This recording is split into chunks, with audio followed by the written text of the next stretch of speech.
Oi, Ana Paula, tudo bem?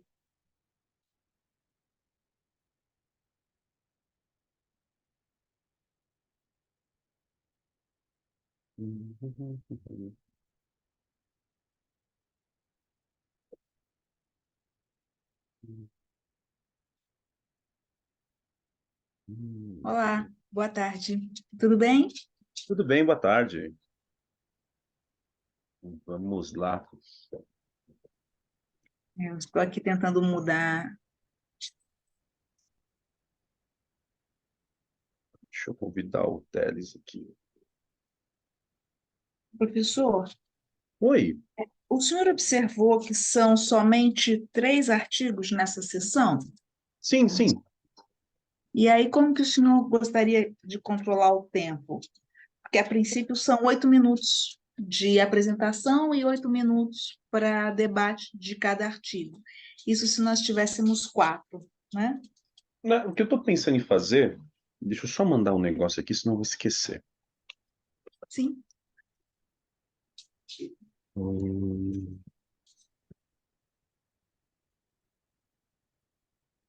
Primeiro que eu estava pensando em inverter a ordem dos trabalhos aqui.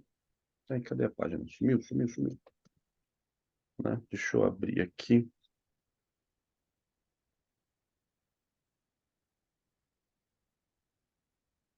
Ah, já foi. Ótimo. Você tá de casa ou tá aí do SEMEAD? Vem cá. Ah, tá. Eu estava pensando em inverter a ordem dos trabalhos primeiro, né? Não sei se a gente tem que seguir essa ordem que está aqui, acho que não, né? De vez em quando mexe nela. Acho que não, fica a seu critério. Né? Por quê? Eu estava pensando em a gente começar com o segundo, competição em cluster, definição, dimensões, elementos intercluster. Né? A Ok. gente começa pela definição, tem uma revisão aqui, já ajuda. Depois, a gente vai aí para a ordem certa, né? Para a ordem que está. Laços interpessoais na relação entre o escopo da transação e compartilhamento de informações. E competição vista por dentro, descombinações e estratégias intercluster sob a perspectiva da gestão dos membros do cluster. Né? A gente define essa ordem diferente. Eu não sei se eu estou viajando, mas a orientação que a gente tinha recebido era tempo de apresentação, 8 minutos.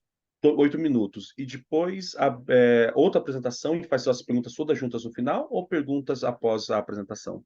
Não, a gente teria 8 minutos de apresentação, que podem ser substituídas pelo vídeo, se a pessoa preferir. Eu já observei que todos os artigos têm vídeo gravado, então, se Uhum. as pessoas preferirem, elas podem optar pelo vídeo, Perfeito. ao invés de apresentar. E aí, depois da apresentação, elas teriam 8 minutos para debate, nessa ordem até o último artigo. Vou ter o último E aí, no artigo. final, teríamos 22 minutos para debate geral. Debate geral, tá. A gente está com 3 artigos, a gente pode ampliar, mas pelas experiências do ano passado, o pessoal também não está muito afim de debater, né? A gente vai ter que dar uma incentivada e puxar eles. Hum, Deixa eu pensar.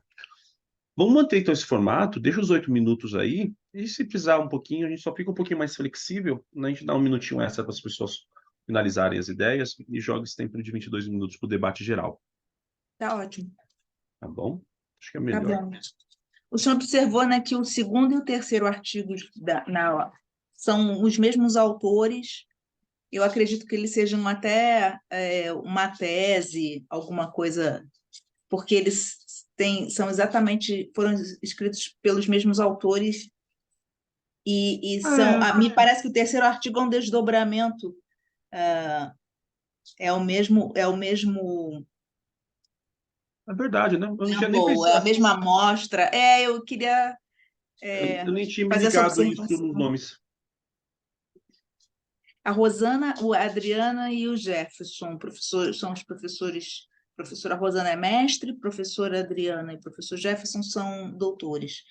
E aí me pareceu que eles são partes do mesmo. A gente pode até tirar essa dúvida com os autores, mas pela forma como eles foram elaborados, na verdade, a amostra é a mesma, é, a justificativa para a escolha da amostra é a mesma. Então, me parecem dois estudos sobre o mesmo. Sobre o mesmo trabalho. Né? Tá com cara de Especificamente. tese ou, deixa eu ver aqui, tese ou Isso, dissertação, que eles dividiram por artigos. Ele teria perfeito. esse primeiro mais introdutório, né? E aí depois você vai para os outros, é verdade. Nossa, eu tô. E aí, sendo assim, Tarde, Não, o que a gente pode ver. boa tarde. Boa tarde, Jefferson, tudo bem? tudo O que a gente certo. pode ver é abrir, então, mas eu acho que eu começaria por esse segundo, né? Já que ele parte das definições, a gente vê se vai pelo terceiro e depois pelo primeiro. A gente está definindo aqui, Jefferson, a ordem de apresentação, né? Porque tem e é inclusive o seu trabalho, né? Que ele vai falar das definições de cluster. Eu acho que seria legal ele ser o primeiro, já que ele trata essas definições, já apresenta o tema para todo mundo. E aí eu estou vendo. E aí, aliás, deixa eu até abrir a pergunta aqui: o que você prefere? Já apresentar o outro trabalho em seguida, ou dar um descanso, apresenta o outro trabalho de outro autor e finaliza com o seu? Não, posso apresentar os dois na sequência. Quanto tempo é para apresentação? Primeira vez que eu apresento no SEMEAD. Os tempos, Ana Paula está com todos os tempos na ponta da língua aí.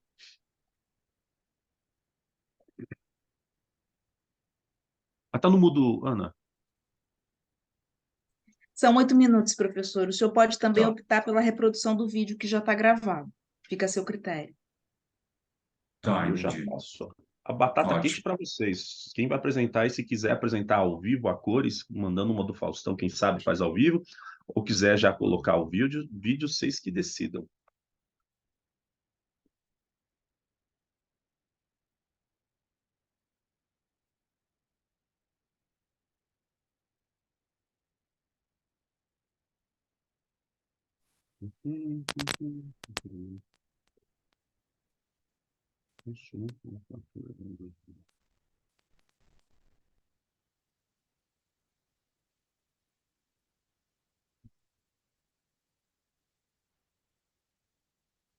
Eu tava olhando aqui só para ver, porque esse trabalho, na verdade, é de uma aluna minha, tá? Tá ali os vídeos tudo direitinho. Eu vou preferir reproduzir os vídeos, então. E aí Tudo depois eu bem, fico aberto para as perguntas. perfeito. Oi, boa tarde. Boa tarde. Tô aqui deixando tudo aberto também. Deixando tudo Sou, aberto e fechando a aba, né? Que eu tô com trocentas abas abertas aqui. eu sou o Hernando, eu tenho um artigo para apresentar também nessa sessão, tá? Perfeito, Hernando. Deixa eu ver então o seu. Peraí, deixa eu fechar a aba aqui, que tá uma loucura de aba. Peraí. Ah,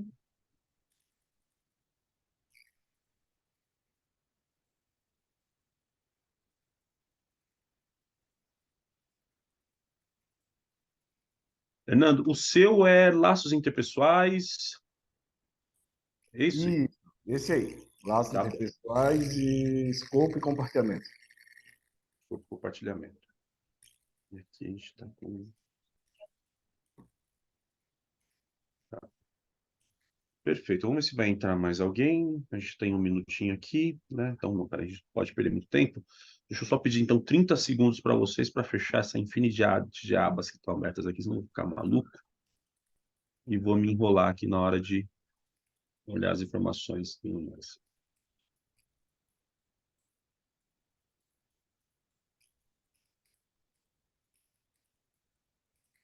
Ok. Bom, vamos lá, né?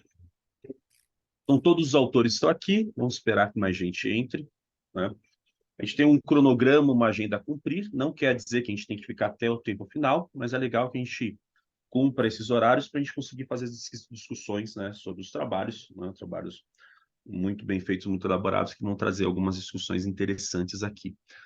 Eu vou passar a palavra para a Ana Paula, né, eu vou só mediar aqui, mas quem vai colocar regra e ordem na casa é a Ana Paula, eu só estou aqui obedecendo. E a gente já vai fazer isso. Uma coisa só que eu queria bater com vocês, Jefferson, Fernando, né? A ordem que eu tinha pensado é um pouquinho diferente que estava ali na página. Não sei também se aparece alguma ordem para vocês, que vocês viram, mas eu gostaria de começar com o trabalho do Jefferson, né, que é o... Peraí, competição em cluster, né, definições, dimensões e elementos intercluster. E aí depois a gente vai para os outros trabalhos, né? Mas começar um pouquinho já trazendo essa definição e colocando a gente, né, com esse primeiro trabalho. Acho que tudo ok para vocês, a gente começar por eles. Beleza. Então deixa eu passar a palavra para a Ana aqui, para ela passar os tempos, regras, ordens e tudo mais.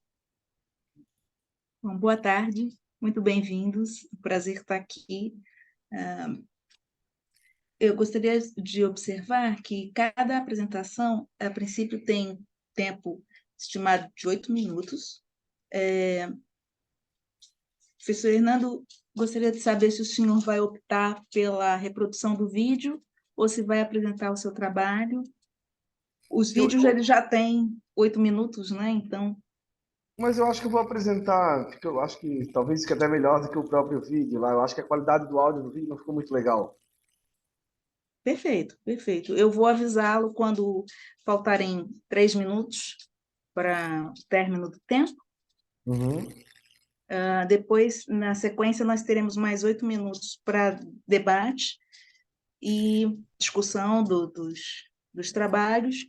E após as 3 apresentações, nós teremos mais 22 minutos para um debate geral. Ok.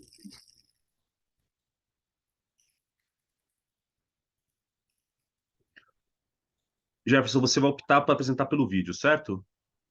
Certo, vou compartilhar a tela aqui então. Ok. Se quiser, você quer apresentar por aí, Ana, a gente apresenta por aqui, qual que é a sugestão? Ou orientação? Se tiver aí, melhor ainda. Quer que o projeto compartilhe por aqui? Então, deixa eu abrir aqui, eu compartilho por Pode aqui e a ser? gente compartilha da minha tela. Não há uma regra específica em relação a isso, acho que fica a nosso critério. Eu tenho aqui os vídeos, se o senhor quiser, posso Ah, compartilhar a tela. pode Eu compartilhar por aí, Ana, agradeço. então, por favor. Enquanto isso, eu vou só introduzindo o trabalho, né? Esse trabalho é fruto da dissertação de mestrado da Rosana, da Universidade Federal de Campina Grande. Foi orientada pela professora Adriana Chimic, de lá, e eu co-orientei ela, sou professor do programa de pós-graduação de administração da Unicinos. E, na verdade, esses dois trabalhos são frutos da dissertação dela. Lá eles adotam aquele modelo de 3 artigos, né? Então, são trabalhos preliminares que a gente está aperfeiçoando tudo isso para uma submissão em algum periódico ainda, né? A gente está discutindo isso. Enfim, foi um pouco do contexto. Perfeito, ótimo. Vamos dar uma olhadinha. Ana, assim que você quiser.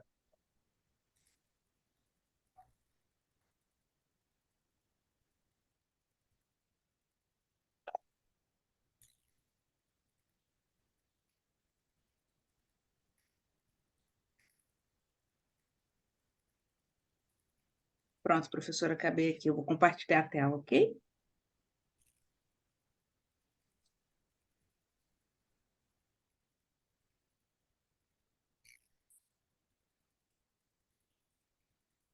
Estão enxergando? Sim,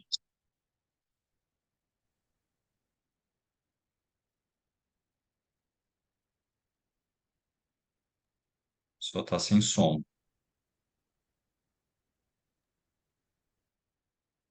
Eu acho que esse vídeo demora um pouquinho para entrar o som, não é isso? Se eu não estou lembrado bem do vídeo. Não, não. Tá sem som Melhorou? mesmo. Não? Eu acho que você não compartilhou o som, Ana. Na hora de compartilhar a tela, tem que marcar lá para também compartilhar áudio. Então vou fazer isso novamente. Só um minuto, por favor.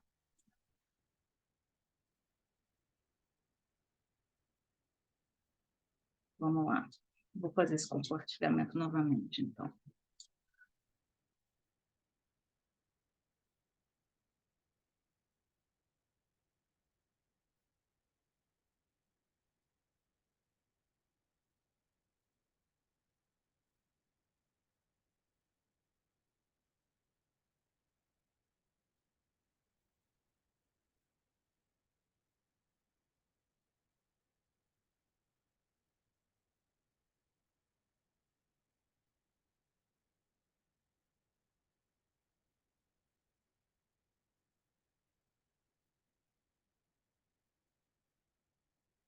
Acho que agora.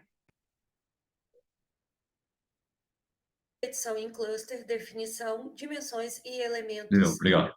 elaborado por Rosana Lacerda Coelho Fernandes e doutora Adriana Fumi Chimique, ambas da Universidade Federal de Campina Grande, em conjunto com o doutor Jefferson Marlon Monticelli, da Unicinos.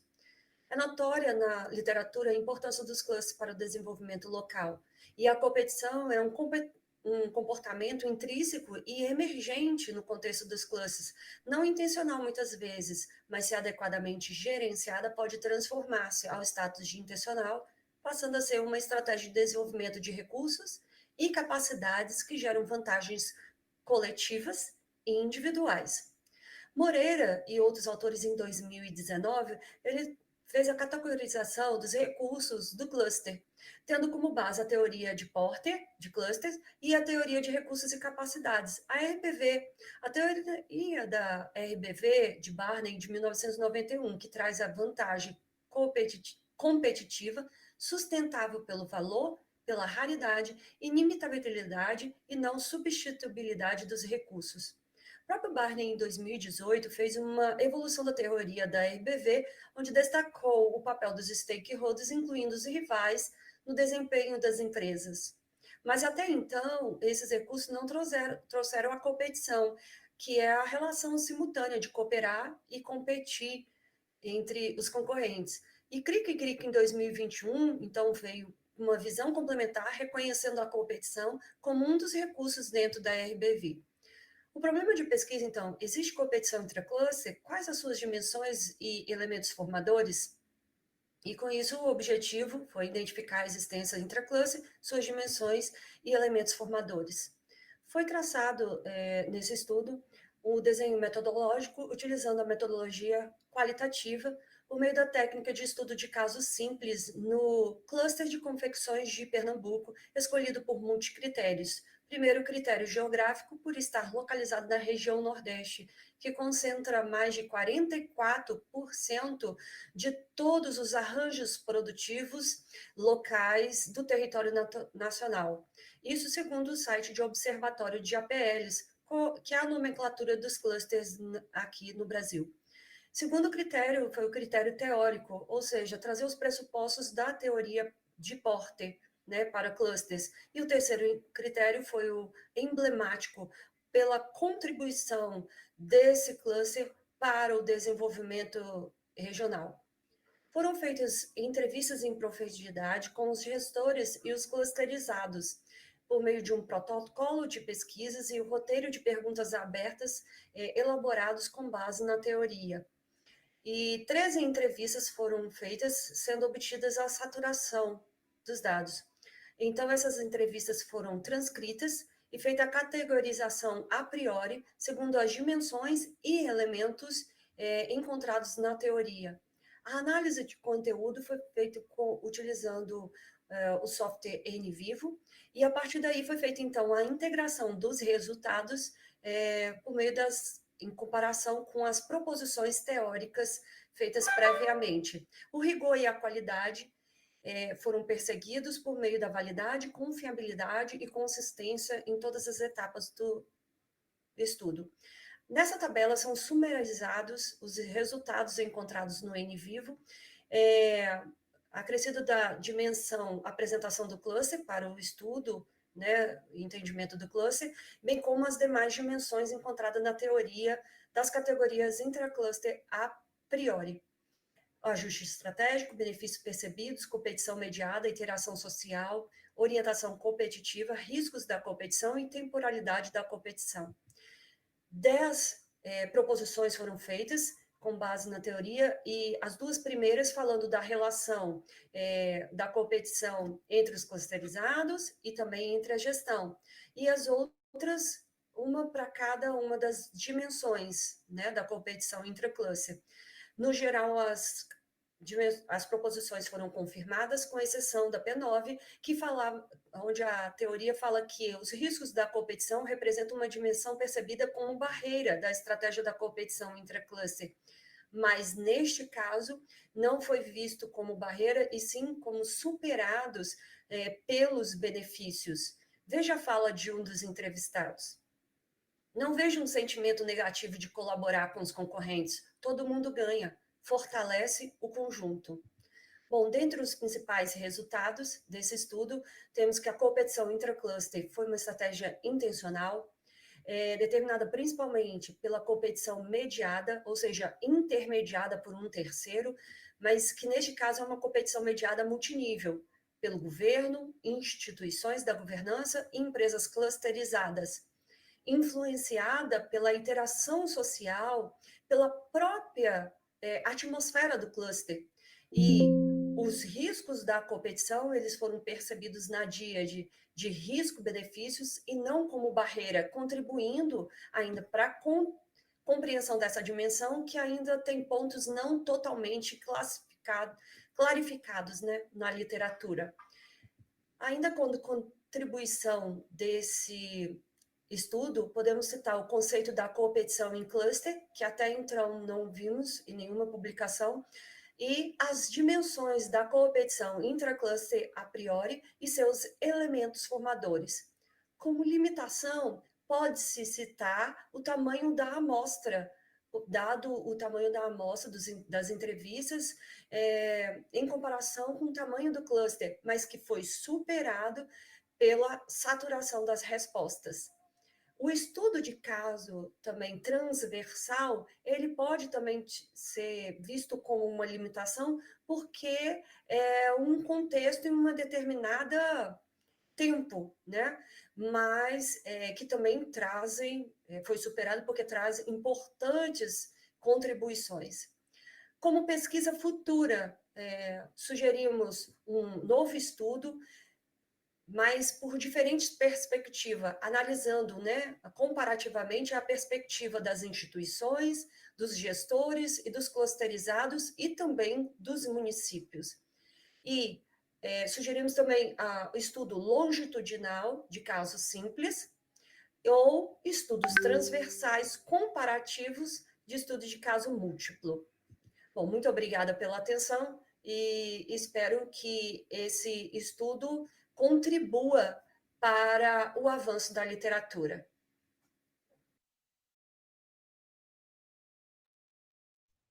Perfeito, muito bom. A gente tem reacts aqui no Zoom, né? Vamos utilizar. Pronto. Um pouquinho mais silencioso, mas dá para ver. Não sei se alguém tem alguma pergunta, Ana, Hernando, né? Algum ponto, alguma questão. Né? Eu tenho algumas anotações aqui, mas se vocês quiserem começar por vocês, à vontade também.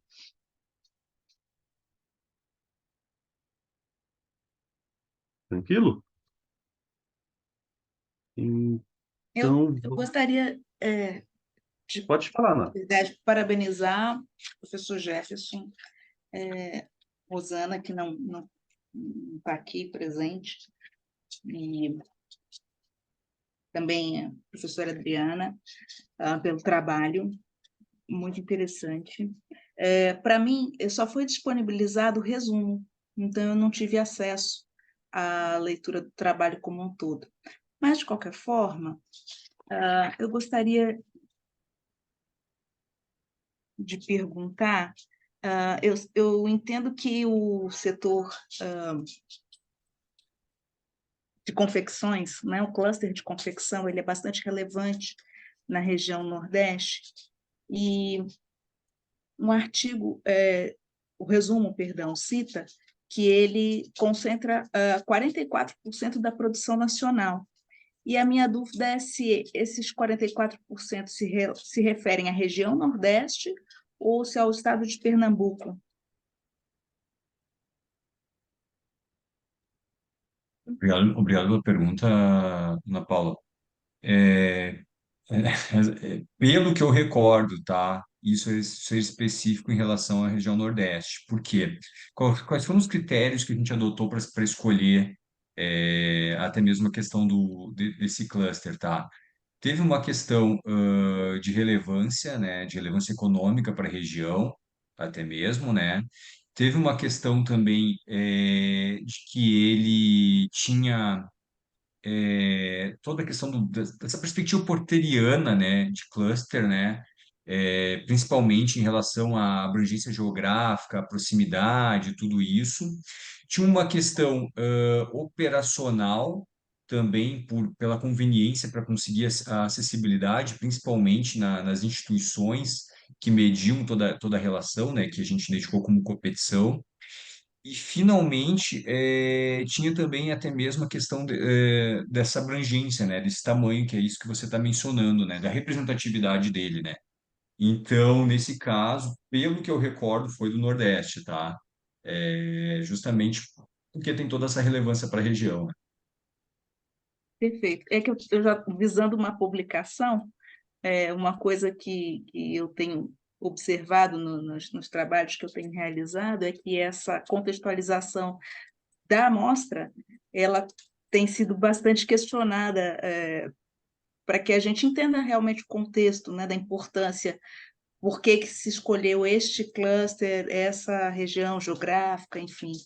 Então, se isso puder ficar mais claro na hora de publicar, de submeter a uma revista, acho que vai favorecê-los. Não, perfeito, eu já anotei aqui, obrigado. Faz todo sentido mesmo, ainda mais quando a gente pensa numa submissão internacional, né, que aí a gente tem um Sim, país com uma dimensão continental, é mais complexo ainda de conseguir explicar isso muitas vezes. Muito exato. obrigado. Obrigada. Perfeito. É bem interessante mesmo, né? Ô Jefferson, deixa eu trazer. Eu sei que você foi coautor e tal, né? Mas começando até pelo título, né? Uma coisinha mais besta, mas pelo título. O título, não sei se é por um viés meu, mas ele me levou a crer que eu estava achando que se viria uma revisão, uma bibliometria, alguma coisa nesse sentido, ao invés de um trabalho empírico. Eu acho que o título poderia reforçar essa questão empírica, né? Porque na hora que a gente está falando aqui, né? Deixa eu pegar o título, né? Competição em cluster, definição, dimensões e elementos intercluster. Eu tô olhando, falou, opa, peraí, então foi feita uma bibliometria, alguma coisa desse tipo. Não sei se é um viés meu, né? Mas ele não deixa muito forte esse lado empírico. E talvez, né, essa busca por uma definição, né, empírica pode ser bem interessante, né? Não, você tem toda a razão.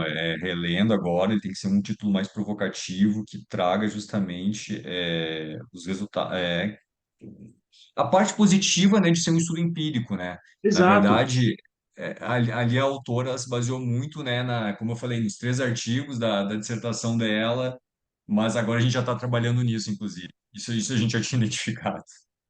Não, porque eu olhei, né, e assim, né, dentro desse tema, né, de redes, acho que a maior parte, deixa eu lembrar aqui, mas eu acho que a maior parte dos trabalhos foram revisões, foram bibliometrias, né, então a gente trazer um trabalho empírico já tem uma grande vantagem, mas a maior parte dos trabalhos recebidos foram revisões mesmo, mais da metade, né, Uhum. então isso é interessante, a gente não é um trabalho teórico, é um trabalho empírico. Um outro ponto, Ana, desculpa, me avisa aí do tempo se eu estiver estourando, tá? Então, Um outro professor, tudo bem. Um outro ponto que eu acho que me chamou a atenção, eu acho que talvez, na minha opinião, seja uma parte de melhoria, porque o artigo ele traz muito a questão de competição como uma coisa nova, né? Tanto é que lá na principal contribuição, né, a gente está trazendo competição em cluster porque é um tema não trabalhado. E aí uma coisa que eu queria ver, né? Lá na leitura, para mim não ficou muito claro uma definição de competição no sentido, olha, a gente está trabalhando com essa definição de competição. E por que que eu acho que é importante ter essa definição? Porque se ela não estiver muito clara, eu acho que diminui essa contribuição do trabalho no sentido de que o cluster, na visão até mesmo do Porter, o cluster ele já implica em competição, né? Porque você tem a definição do Porter lá atrás, que vai falar cluster, né, um arranjo onde as empresas cooperam, né, e trocam recursos entre si, né, e competem também. Então, esse momento de cooperação e competição já está implícita na definição de cluster lá atrás. E aí eu acho que se não tiver uma definição clara de competição, no sentido de falar, a gente está indo um pouquinho além nessa cooperação e competição que já está presente no cluster desde a definição lá atrás, né, de Porter, acho que vai ficar um pouquinho apagado essa contribuição do trabalho. Não sei se ficou claro, não fez muito sentido. Não ficou claro. A gente tem uma preocupação muito em trazer a definição do cluster ali, né? Que a gente traz justamente da governação geográfica, sobre uma governança institucional, tudo isso. Na competição, basicamente tem duas perspectivas. Uma que é uma competição como processo e outra uma competição como contexto. Processo é quando você tem os concorrentes cooperando simultaneamente em áreas distintas, né? Que é muito mais do que a gente estaria trabalhando aqui. Contexto, como você tem toda a relação, você tem clientes, você tem fornecedores, você tem todo um modelo de Porter ali, né, dentro. E nesse caso, a gente meio que deu take of grant, né, de competição, né, deu como dado como já definido e faltou e passamos por isso. Provavelmente porque, de novo, isso estava no primeiro artigo que ela trabalhou. Quando a gente pegou esse segundo, isso já estava trabalhado, a gente não retomou. Mas ótima observação. Perfeito. E último ponto, né? Está a presença aqui do professor Renato Teles. Fala, Teles, tudo bom? Último ponto aqui na parte da metodologia, deixa eu ver se eu acho aqui e tal, né? E aí, voltando para a parte de metodologia, o próprio título, né? Competição em clusters, definições, dimensões e elementos intercluster. Tem lá as proposições, elas foram aceitas, eu achei interessante. Mas, né, uma pergunta. Na hora que falou saturação, né, de novo, talvez aí mais com um viés meu do que de fato, me levou um pouquinho mais para uma grounded, né? A gente voltar lá no conceito de saturação da grounded theory. E eu não pensei, claro, uma fácil, vamos tirar uma grounded bolsa, vamos fazer aqui. Mas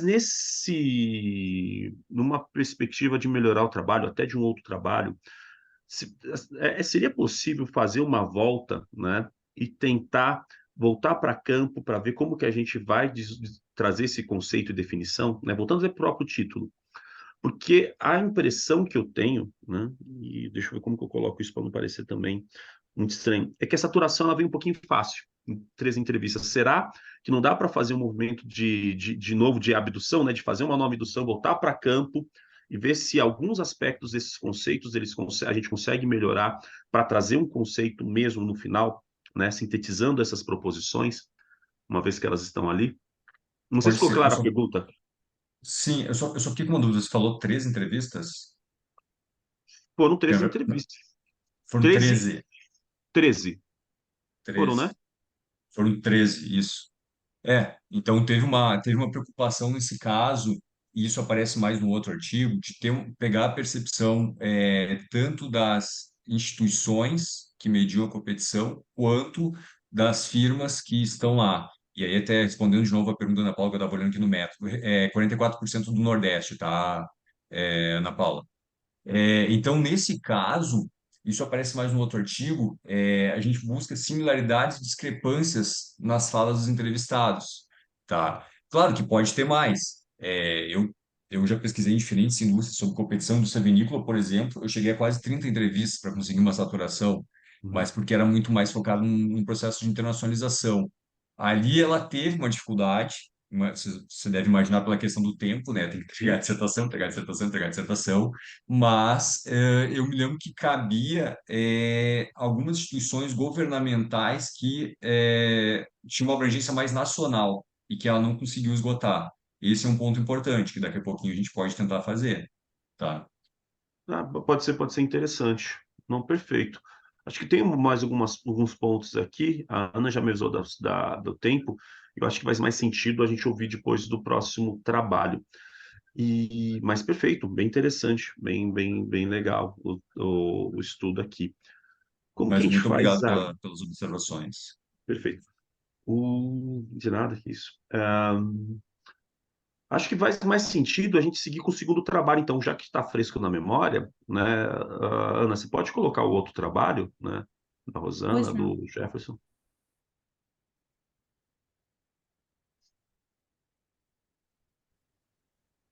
Esse eu vi que estava tranquilo de passar o vídeo, que eu tenho de um outro aluno que eu vi que o áudio não estava bom. Aí eu fiquei preocupado, mas esse é só amanhã. Então, Ah, a Rosana fez direitinho, acho que ela usou o programa. Tem um programa que faz isso, né? Você coloca o seu vídeo do lado, eu acho capta que o sim. áudio, faz tudo, Eu né? acho que sim. E a Rosana, ela tem um detalhe, ela trabalha em 2 cartórios com uma distância de 80 quilômetros. Ela teve um esforço assim, hercúleo para conseguir fazer todo o trabalho, desenvolver tudo isso. Foi bem. Interessante.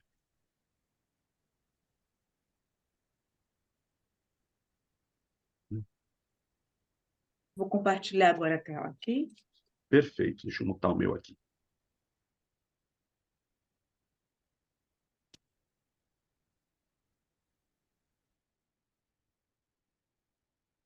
Competição vista por dentro, combinações e descombinações da estratégia intercluster sob a perspectiva da gestão e dos membros do cluster. Elaborado por Rosana Lacerda Coelho Fernandes, doutora Adriana Fumichimic, ambas da UFCG, e doutor Jefferson Malo Monticelli, da Unicinos. Monticelli e outros autores, em 2022, trouxe um estudo sobre a competição intracluster, que inicia pela gestão numa espécie de competição mediada, que ainda é pouco estudada. Gransmaier, 2021, falava já em competição intermediada por um terceiro, que ajuda a articular a cooperação entre os concorrentes pela execução, o planejamento e execução da estratégia. Ritala, em 2014, falava da estratégia da competição e da coexistência da criação e apropriação de valor, mas que objetivos coletivos e individuais nem sempre convergem. Então, duas questões de pesquisas foram traçadas. Existe ajuste entre a estratégia de competição intraclasse planejada pelos gestores e percebida pelos clusterizados? E que dimensões da estratégia de competição intraclasse emerge da visão integrada entre gestores e clusterizados? Então, o objetivo é analisar comparativamente os efeitos da competição pretendidos pelos gestores e percebidos pelos clusterizados, identificando aonde combinam, aonde não combinam. Foi feita análise de conteúdo das entrevistas, numa pesquisa qualitativa assistida por 2 softwares. No Iramtech, foi feita uma análise separada do corpo textual dos gestores e dos clusterizados, e no NVivo, uma análise do corpo textual integrado dos 2 discursos. Nessas tabelas, são feita a análise dos dados das principais características dos corpos textuais em cima dos gestores, na parte de baixo dos clusterizados. E queremos destacar aqui, principalmente, o número de segmentos classificados que correspondem estão acima de 70%, falado na teoria como confiáveis. Então, demonstrando que os dados são confiáveis. E no corpos textuais dos gestores formaram 5 classes, enquanto no desclusterizado, 4 classes. Na classificação hierárquica descendente dos gestores, que corresponde à estratégia planejada, então nós temos competição, coprodução, criação de valor, ajuste estratégico, co-comercialização e políticas públicas. E dos clusterizados, que corresponde à estratégia percebida, fala das facções, o outsourcing, competição mediada, criação de valor, apropriação de valor. Nas árvores de similitudes, nós podemos ver uma certa diferença entre as duas árvores de similitudes. Nos gestores, temos um núcleo central, um único núcleo, que é determinado pelo núcleo gestor da cadeia têxtil de Pernambuco, que foi o nosso objeto de estudo. Enquanto na árvore de similitude dos clusterizados, fala da rodada de negócios e do marco da moda, que corresponde a 2 atividades competitivas que são realizadas, a rodada de negócio de comercialização e ao marco da moda de capacitação. E nesse quadro, nós podemos ver um resumo entre o planejado e o percebido. Ambos combinam no objetivo da competição, que é o fortalecimento do cluster. Na criação de valor também combinam, sendo que a visão planejada pelos gestores ela é mais ampla do que a percebida pelos clusterizados. Na apropriação do valor, os gestores falam que se dá principalmente pela co-comercialização, e já o percebido pelos clusterizados falam de de atividades que são desenvolvidas para a capacitação e também na co-comercialização. Então, os clusterizados têm uma visão mais ampla do que os gestores. E na competição mediada, ela é vista pelos gestores como sendo exercida pelo próprio núcleo gestor da cadeia têxtil de Pernambuco, que desenvolve o ajuste estratégico entre as diversas instituições para a competição intencionalmente planejada. E já os clusterizados, eles veem isso sendo pulverizado pelas diversas instituições da governança, que é quem ele tem contato mais de perto. Então, a principal atividade competitiva pelos gestores é o próprio núcleo gestor, e os clusterizados são pelas atividades de comercialização e de capacitação. Na análise integrada das entrevistas no NVivo, foram encontradas 7 dimensões a posteriori que emergiram do caso estudado, que tem por base, no canto inferior direito, uma própria política pública que interfere, formando um ciclo competitivo, que são influenciadas pelos facilitadores da competição, interferindo na representatividade do cluster, e que ajuda a focar nos benefícios percebidos, minimizar os entraves da competição e maximizar os riscos-benefícios. Dentre os principais resultados, então, nós temos as combinações na criação e apropriação de valor, visando o fortalecimento do cluster, com atividades de capacitação e colocalização. Mas houve descombinações, principalmente na amplitude da competição mediada multinível.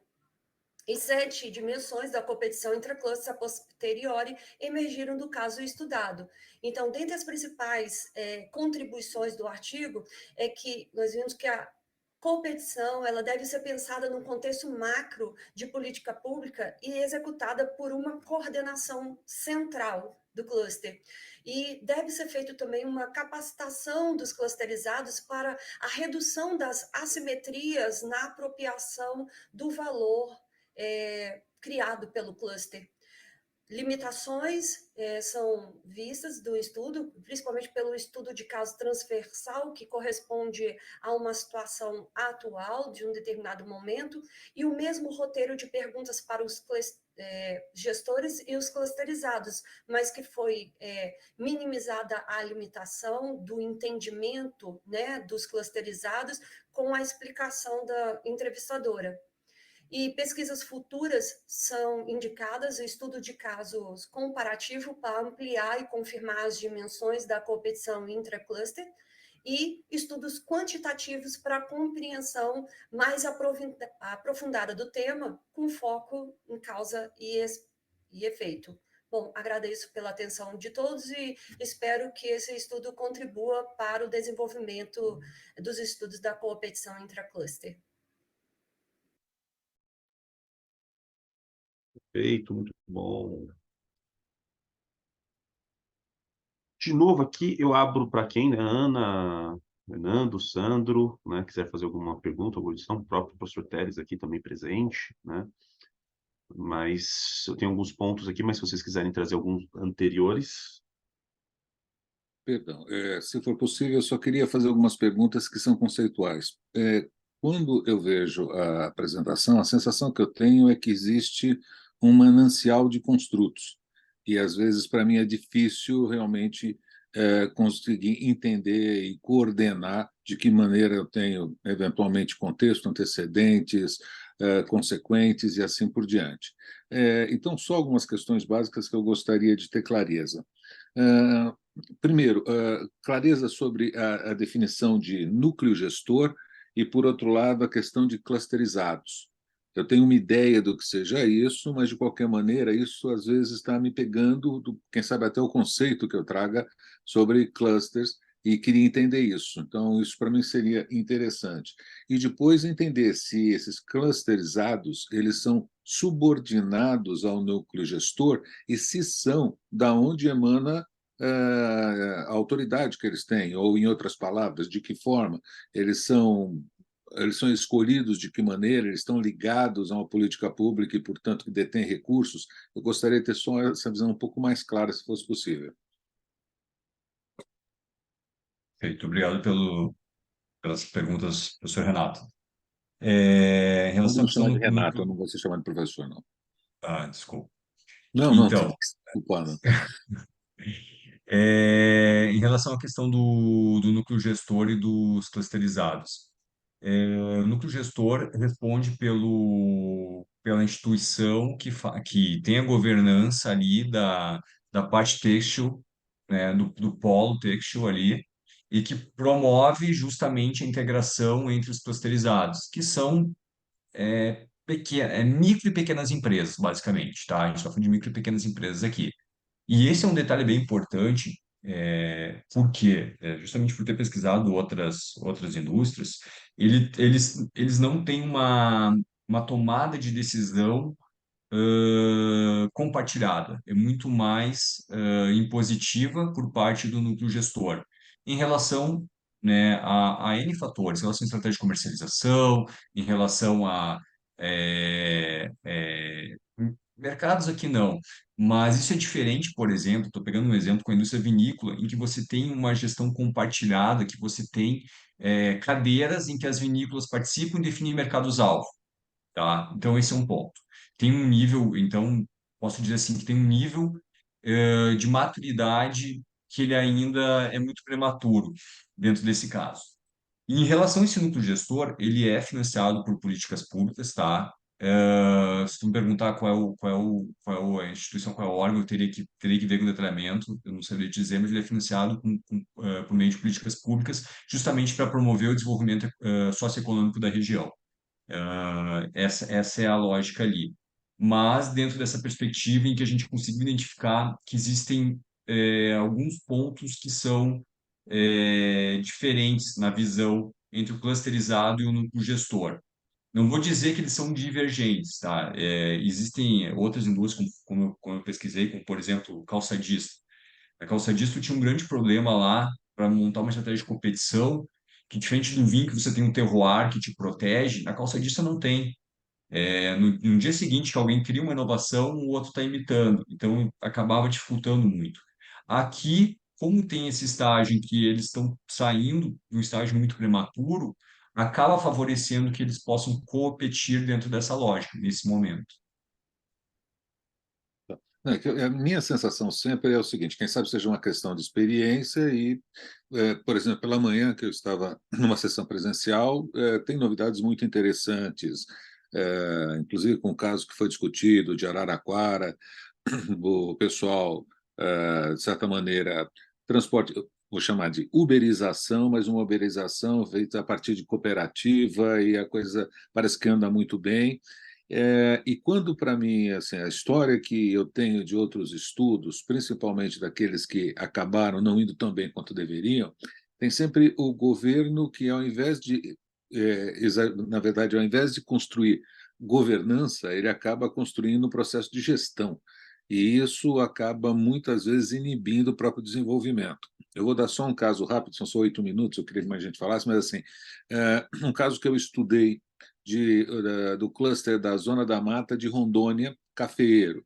Quer dizer, você tinha mais ou menos 15 a 19 cafeeiros lá que faziam 40, 50 sacas por ano e brigavam pelo mercado local. E depende de uma política pública que não se propôs a gerenciar de maneira nenhuma, simplesmente disponibilizou ora máquina, desenvolvimento de clone, começou a financiar gestão financeira, gestão de produção, e começou principalmente a investir e trazê-los para o Sudeste, né, que é onde você tem, basicamente você está falando, quando você fala em café, você está falando o quê? Paraná, São Paulo, Espírito Santo e Minas, e começou.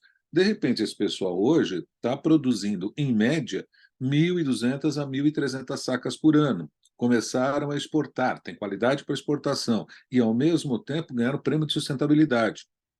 Mas, assim, isso, para mim, é uma política pública absolutamente exitosa. Em 5 anos, eu tenho todo o histórico. Então, por quê? Porque eles falaram, não pediram para ninguém entrar, entra quem quiser. Um começou a falar com outro. Hoje, quando você chega lá nesse cluster, o que acontece? Da última vez que eu pedi para o meu orientando dar um pulo lá, porque ainda tinha alguma coisa que eu queria pegar, ele foi num que era um central. Aliás, se você olha para a rede era pouquíssimo densa, com pouquíssimas conexões. Hoje ela é totalmente densa. Ele foi justamente naquele que era o mais central, encontrou mais 3 outros, e o sujeito estava contando para ele o que ele estava desenvolvendo. Eles pararam de competir entre eles não que não exista competição, mas eles estão entendendo que ó, nós somos a Zona da Mata. Ninguém está pensando em identificação de origem, nada disso. Simplesmente, assim, meu medo sempre, quando você tem, principalmente foi uma das discussões que teve pela manhã, quando você tem político gerenciando, de certa maneira, que tem alguém. Mudou o governo, pode mudar totalmente a perspectiva. Esse é o meu grande receio sempre, né? Mas, enfim, era isso que para mim era interessante entender, como é que esse núcleo gestor, na verdade, opera. Isso, depois eu acho que até vou querer ler com mais cuidado para poder verificar, mas é sempre essa questão. Se tem recurso, ele manda, porque senão, olha, tem que fazer porque eu tenho recurso aqui, eu vou te propiciar isso, senão, não. Enfim, é uma preocupação. Excelente. Aqui tem uma grande influência do Sebrae, né? Nesse caso, né? O Sebrae acaba norteando muito essas ações. Diferente, por exemplo, de novo, da indústria vinícola, que parte da Apex, que é justamente para promover a internacionalização. E lá, nesse caso, a gente identificou, inclusive, que tinha uma questão que o projeto setorial integrado, ele tinha que dar resultado para poder renovar o convênio. Então, tu acabava favorecendo, de uma certa forma, as vinícolas maiores. A gente escreveu um artigo sobre isso até na Não, época. cheguei a ver a gente falando, gente que estava estudando, quem sabe até de grupo seu, já há alguns anos atrás, falando dessa dificuldade da Apex, mostrando a dificuldade que existia e como, na verdade, tinha que gerenciar com essa situação que é dependência de recursos, né? É verdade. Mas muito obrigado pela observação, Renato. Mas, Ana, a gente tem mais uns minutinhos aqui? Tem? então, Perfeito. posso fazer mais uma pergunta? Rapidinho. É, Quem está no com seu relação, caso, hein? Não, só queria saber, Monticelli, para mim, assim, todo cluster que eu vi dar certo, em geral, teve, em alguma medida, gente, gente que entende tecnologicamente da coisa, tipo, esse de Rondônia teve Mater, o de Minas Gerais, os clusters queijeiros, de alguma maneira, também teve Embrapa. Quem que, na verdade, dá esse suporte? Porque as ideias o pessoal tem, mas, em geral, eles precisam de alguma fundamentação e orientação para isso. Tem isso lá? Concordo plenamente com a tua observação. Lá está muito focado na questão do Sebrae ainda. E aí não é tanto no aspecto tecnológico, né? Como você deve imaginar. Diferente, pegar um outro exemplo de sucesso que é no seu vinícola foi a Embrapa ou Vivim, e criou novas mudas de videiras, tudo isso, né? Acabou virando um case de sucesso. E se pegar de novo o caso da calçadista que eu estava falando, lá por mais que tivesse até mesmo certo desenvolvimento tecnológico, ao longo do tempo acabou perdendo competitividade em relação aos países asiáticos. Mas isso que você traz é bem importante, realmente. E lá, de novo, como é um estágio muito prematuro ainda, em que eles estão no aspecto ainda comercial e não tanto tecnológico, ainda está muito alicerçado na questão do Sebrae. Talvez esse seja o próximo passo. Desculpa, Zanin, vai você. Tranquilo, Teles. Deixa eu. E, Hernando, só, se você me pegar uns 5 minutinhos aqui, né? Já que a gente está com os 3 trabalhos só, ao invés de 4, a gente seguir. Porque o Teles pegou na parte um pouco conceitual, eu vou fazer umas perguntas mais na parte metodológica mesmo, né? Um ponto que me chamou a atenção, né? Logo lá no início, são que a gente tem 2 perguntas de pesquisa. Né? E eu pergunto por que 2, né? É difícil fundamentar uma só, vocês vão querer fundamentar 2. Mas eu entendi o porquê das 2 e acho que a gente vai tentar, seria legal trabalhar numa só. Mas basicamente, se eu entendi corretamente, né, a gente pegar esses alinhamentos de discurso ou de percepção entre gestores e clusterizados, certo? E aí entra a pergunta metodológica que eu realmente não entendi por que houve o uso dos 2 softwares, né? Tanto do NVivo quanto do Iramutec. Né? E inclusive, na dissertação também usei os 2, né? E olhando para cá, eu fico pensando por quê, né? E aí, por que não estou conseguindo entender? Eu acho que os 2, à sua maneira, responderiam essas perguntas muito bem. Só que na hora que você mistura os 2, você dá uma redundância que você está perdendo um espaço ali que não precisaria perder. Não, ótima observação. Isso é viés de orientador. Um mais quali, outro mais quant, acabou acontecendo isso. Então, o que acontece? Ali a gente identificou que houve uma sobreposição, tanto que a gente está revendo toda essa construção aí, porque começou principalmente utilizando o Iramutec, e aí depois foi utilizar o NVivo para criar as subdivisões, categorias a posteriori Categorias. e tentar materializar tudo isso. Mas aqui no um trabalho, quando tu faz uma submissão para um periódico, isso acaba ficando muito complexo, até mesmo não só de justificar, como de tu apresentar os teus resultados, as tuas evidências, e também de tu conseguir comprovar elas, né? Eu concordo plenamente, a gente Então, está revendo isso. porque qual que é a minha sugestão, né? Primeiro, porque assim, o Iramutec não deixa de ser também uma análise de conteúdo a posteriori, né? Porque o Iramutec ele vai pegar o segmento de texto e falar, olha, não sei o que significa isso daqui, mas está querendo dizer a mesma coisa, né? Na hora que se faz a classificação hierárquica descendente, é isso que ele está falando. Né? Olha, isso aqui costuma aparecer junto, isso aqui costuma aparecer junto, não sei o que significa, mas olha isso aqui. E, honestamente, pelo olhando o caminho do trabalho, os objetivos que querem chegar, eu iria só pelo Iramutec. Por quê? Eu colocaria toda a análise de texto num único grupo junto. Né? Porque eu vi que coloca lá como ponto né, de fragilidade para melhorar, né, que fazer o mesmo questionário. No Biramutex você não precisa fazer isso. Né? Você coloca os dois textos lá, os dois categorias de texto, e pede para ele olhar tudo junto. Porque agora eu não vou lembrar o nome da análise, mas lembra quando você faz justamente para você pegar as classificações hierárquicas descendentes, que eles dão aquelas chaves, ele vai te dar um conjunto de gráficos também. Então, uma categoria para você colocar dentro do corpo do texto é ver a origem do dado, da entrevista. Né? Se foi clusterizado, né? Ou se foi, agora esqueci outro nome. E aí, na hora que ele vai jogar o gráfico, vê onde que está separado essas clusterizado 1, clusterizado 2, não sei o que lá, ou não sei se é o nome da outra categoria, não esqueci agora. Enfim, Núcleo gestor. gestor 1, gestor 2.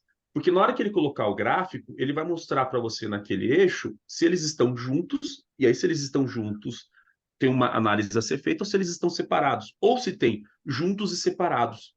Acho que ele vai te dar justamente essa ideia, se há esse discurso conjunto e se esse discurso é compreendido, melhor pelo Iramutec do que você fazer pelo InVivo.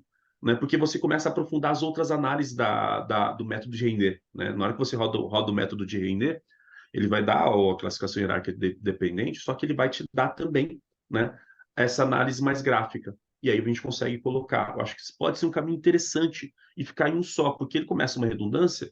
E na hora que eu olhei assim, falei, mas o Iramutec te dá também uma categoria posteriori, né? Então, não sei, o que faria sentido para mim é pegar a categoria dada pelo Iramutec e a categoria posteriori do Iramutec ser a categoria, né, a priori do NVivo. E aí eu tento colocar no NVivo e ver. Acho que faria um pouco mais sentido. Mas trabalhar com as duas a posteriori, fala, eu estou olhando para dois lados e não estou fechando a conta.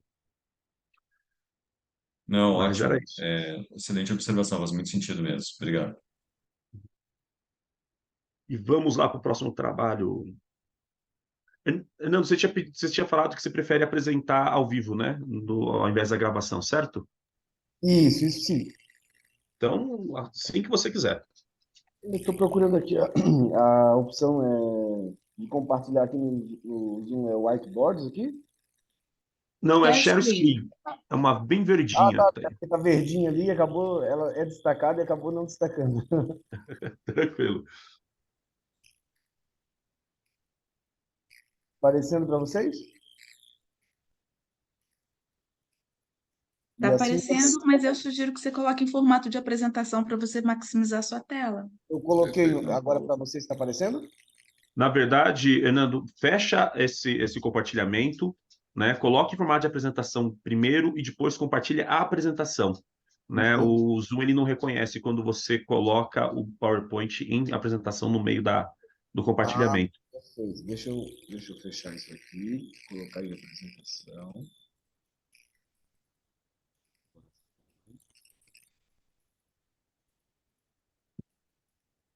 Só um minutinho.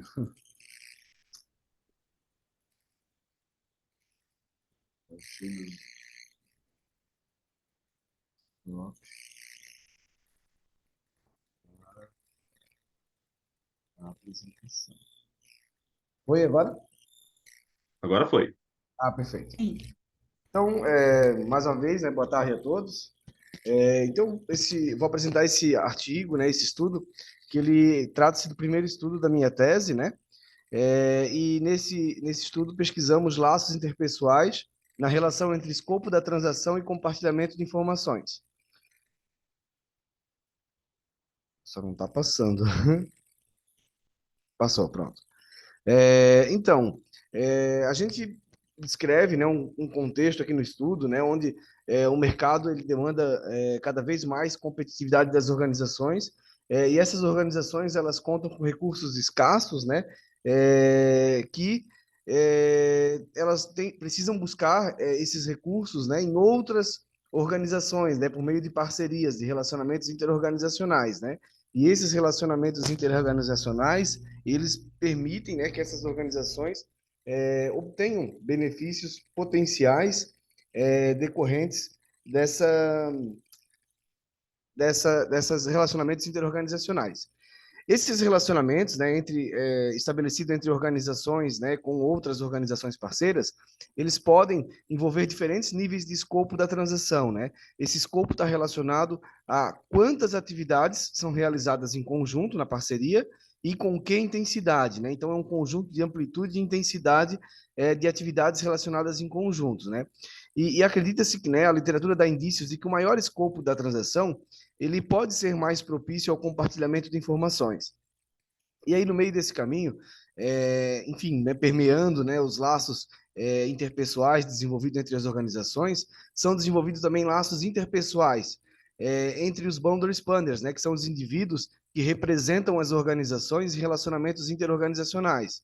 E laços interpessoais mais fortes, por sua vez, também tendem a desenvolver a confiança, né, e incentivar um compartilhamento de informações de maior qualidade. Então, o objetivo desse estudo foi analisar a influência de laços interpessoais na relação entre escopo da transação e compartilhamento de informações. Então, traçamos aqui algumas hipóteses, né? A primeira hipótese, ela estabelece uma relação direta entre o escopo da transação e laços interpessoais.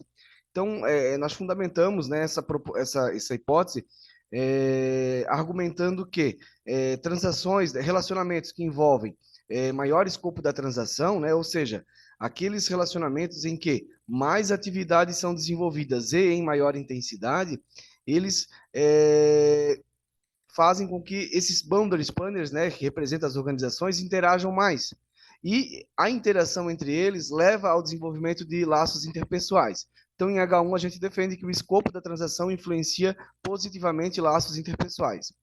Em H2, a gente defende que laços interpessoais e compartilhamento influencia positivamente o compartilhamento de informações. Ou seja, a partir do momento que se estabelece laços interpessoais mais fortes entre esses indivíduos, maior confiança, tanto interpessoal quanto interorganizacional, é desenvolvida, e isso leva ao maior compartilhamento de informações entre as organizações. E aqui a gente adotou dois construtos, né? Compartilhamento de informações pela organização parceira e pela organização focal. E, por fim, né, na hipótese 3, a gente analisa a mediação de laços interpessoais. Acreditamos que laços interpessoais mediam positivamente a relação entre escopo da transação e o compartilhamento de informações, tanto pela organização parceira quanto pela organização focal. Então, aqui é o desenho, né, do modelo teórico, né, da pesquisa, né, escopo da transação, laços interpessoais intermediando, né, e como variáveis dependentes o compartilhamento de informações pela organização parceira e pela organização focal. Em relação aos procedimentos metodológicos, né, foi aplicado uma survey, né, com os boundary expanders que atuam no nível operacional, né, que são os boundary expanders que são responsáveis pela interação diária, rotineira com os seus parceiros, das 500 maiores organizações industriais do estado de Santa Catarina. Foram coletadas 111 respostas válidas, né, esse número satisfaz os critérios ali do tamanho da amostra, e também foi realizado testes, né, o TST, e a comparação entre os 10 primeiros e os 10 últimos, indicando que não há, né, viés de não resposta, e também foi realizado o teste do fator único de Hermann, também confirmando a ausência do viés do método comum. Os construtos utilizados eles foram adaptados da literatura, e as hipóteses foram testadas por meio do PLS. Aqui, né, a gente traz aqui o resultado dos testes, né, mostrando aqui alguma estatística descritiva também, o alfa de Cron superior a 7, a variância média extraída superior a 5, e os demais critérios todos atendidos, né, do modelo. E aqui a gente traz a análise dos caminhos, né. Então, nós encontramos significância aqui para todas as hipóteses, né, algumas aí ao nível de significância de 1%, apenas a última ao nível de significância de 5%. Então, o que a gente observa aí desses resultados, né? Que maior escopo da transação, ele de fato exerce influência positiva sobre laços interpessoais. Esses achados, eles corroboram, né, com os indícios, né, que a gente encontrou na literatura, e acredita-se que esses relacionamentos que envolvem mais atividades, né, em conjunto e com maior intensidade, eles são mais propícios ao desenvolvimento de laços interpessoais. Isso porque laços interpessoais ele é um construto que engloba a frequência de contato, né, e em relacionamentos com maior escopo da transação, esse contato frequente ele é necessário. Um outro achado também, né, que a gente traz aqui nesse estudo, é que em relacionamentos caracterizados por laços interpessoais fortes, há maior compartilhamento de informações, tanto pela organização parceira, né, quanto pela organização focal. Esses achados também corroboram a literatura, que destaca que esses relacionamentos mais próximos entre boundary spanners, eles são sim favoráveis ao compartilhamento de informações. Só que esse estudo ele avança ao identificar os dois caminhos do compartilhamento, né? O compartilhamento da empresa focal, que nesse caso do estudo é a organização industrial, com os parceiros, e também o compartilhamento dos parceiros com a organização focal. E por fim, né, em relação ao efeito mediador de laços interpessoais, os achados, né, eles corroboram com os indícios apontados pela literatura, né? A literatura destacava que esses laços interpessoais eles podem facilitar e intermediar essa relação. Então, de fato, o escopo da transação, por si só, ele influencia no compartilhamento de informações pela organização parceira. Ou seja, nesse caso, a gente tem uma mediação parcial de laços interpessoais. Então, escopo, por si só, influencia no compartilhamento de informações pelo parceiro. E laços interpessoais, eles acabam mediando também essa relação. O achado mais interessante aqui é em relação ao compartilhamento pela organização focal. Ou seja, apenas um escopo maior da transação, ele não é o suficiente para aumentar o compartilhamento de informações da organização focal, no caso aqui da organização industrial. Mas, quando são desenvolvidos fortes laços interpessoais, daí sim, há maior compartilhamento pela organização focal. Algumas conclusões e implicações, né? Então, esse estudo ele traz algumas implicações teóricas, né? Primeiro, né, a gente traz o escopo da transação analisado como antecedente de laços interpessoais. A literatura ela busca muito o estudo de laços interpessoais e variáveis dependentes de laços interpessoais. E poucos estudos pesquisam, né, algum antecedente de laços interpessoais. E aqui a gente traz o escopo da transação como antecedente. E também a questão do compartilhamento de informações, né? É muito comum a gente encontrar construtos que envolvem o compartilhamento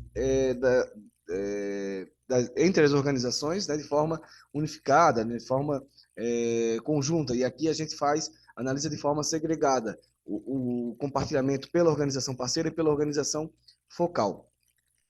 Algumas implicações gerenciais, né? Então, esse estudo deixa claro, né, que nesse contexto pesquisado, os boundary spanners eles podem contribuir para o compartilhamento de informações, né? E as organizações elas podem se aproveitar desse relacionamento visando o maior compartilhamento de informações, gerenciar esse compartilhamento. E também essas organizações podem desenvolver mecanismos relacionais, né, para gerenciar esse compartilhamento por meio das interações desenvolvidas entre os boundary spanners. Como limitações e sugestões, né, uma cautela na generalização dos resultados, né? Esse estudo foi realizado em determinado contexto. Os dados são transversais, né? Talvez investigar e também a gente sugere investigar comparativamente percepções de boundary spanners em diferentes níveis hierárquicos, né? A literatura aponta os dois níveis, operacional e corporativo. A nossa pesquisa se concentrou no nível hierárquico operacional, porque é aqui que ocorrem, né, a maior interação, a interação rotineira que irá gerar os laços interpessoais. Mas estudos que comparem, né, os dois níveis, eles são interessantes também. Algumas das referências, agradeço aí a atenção, desculpa se eu estourei um pouquinho o tempo, tá bom?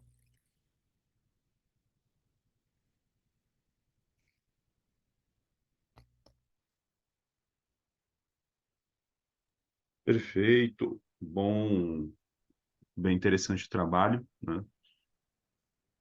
De novo, alguns pontos aqui para a gente comentar, mas passa a palavra, né? Não sei se a Ana quer comentar, o próprio Jefferson, Sandro, né? Teles, não sei quem quer comentar aí primeiro.